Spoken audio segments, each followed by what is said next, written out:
Praise the lord. ఈరోజు దేవుని వాక్యం. దేవుడు అతడు మనవి చేసిన దానిని అతనికి దయచేసెను. మొదటి దినవృత్తాంతాల గ్రంథం 4వ అధ్యాయం 10వ వచనం. యెహోవా దయ వలన నేను ఒక కుమారుని పొందితిని అని హవ్వ అంటే, ఈ వయసులో కుమారుడా అని నవ్వి కుమారుని పేరు నవ్వుగా శారా మారిస్తే, యబ్బేజు తల్లి మాత్రం వేదన పడి కన్నాను అని వేదన అని పేరు పెట్టింది.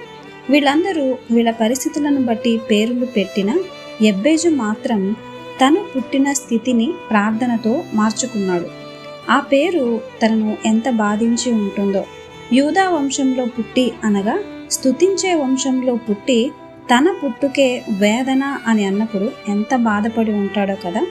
కానీ తన విశ్వాసం మాత్రం యూదా గోత్రపు సింహంపై మాత్రమే కనుక ఇజ్రాయేలు దేవునికి మొరపెట్టాడు, నన్ను ఆశీర్వదించు, ఆశీర్వదించిన దానిని విశాలపరచు, పొందిన అభివృద్ధికి ఏ కీడు రాకుండా కాపాడు అని ప్రార్థించాడు. అలానే దేవుడు అతడు మనవి చేసిన దానిని అతనికి దయచేశాడు.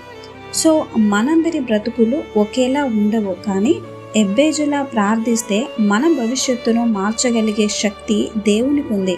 అది మన విశ్వాసం ప్రార్థనల ద్వారా మాత్రమే సాధ్యమవుతుంది.